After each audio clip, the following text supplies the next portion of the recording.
ಚಿಕ್ಕೋಡಿ ತಾಲೂಕಿನ ಕೆರೂರು ಗ್ರಾಮದಲ್ಲಿ ಏನಾಗಿತ್ತು ಅಂತಂದ್ರೆ ಈಗ 4 ದಿನ ಆಯ್ತು ನೀರು ಬಿಟ್ಟ. ಸೊ 2 ದಿವ್ಸಕ್ಕೊಮ್ಮೆ ನೀರು ಬಿಡ್ತಾರೆ. ಆ ನೀರು ಬಿಟ್ಟಾಗ ಏನು ಅಡುಗೆಗಾಯಿತು, ಒಂದು ಊಟದಕ್ಕಾಯಿತು, ಒಂದು ಎಲ್ಲದಕ್ಕೂ ಒಂದು ನೀರಿನ ವ್ಯವಸ್ಥೆ ಏನು ಮಾಡಿಕೊಡ್ತಾರೆ. ಸೊ ಅದು ನೀರು ಇವತ್ತು ಇಲ್ಲಾಗೈತಿ. ಕೃಷ್ಣಾ ನದಿಯಿಂದ ಪೈಪ್ಲೈನ್ ಏನು ಬಂದಿರ್ತಿತ್ತು ಅದು ಕಾಡಾಪುರ ತನಕ ಬಂದು ಅಲ್ಲೊಂದು ಲಿಫ್ಟ್ ಐತಿ. ಆ ಟಿ ಸಿ ಏನೋ ಸುಟ್ಟೈತಿ ಅಂತ ಹೇಳತ್ತಾರು.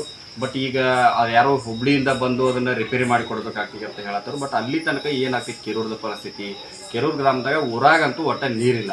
ಈಗ ಕುಡಿಯೋಕ್ಕೂ ನೀರಿಲ್ಲ, ಅಡುಗೆ ಮಾಡೋಕ್ಕೂ ನೀರಿಲ್ಲ, ಶೌಚಕ್ಕೂ ನೀರಿಲ್ಲ, ಅಂಥ ಪರಿಸ್ಥಿತಿ ಆಗೈತಿ.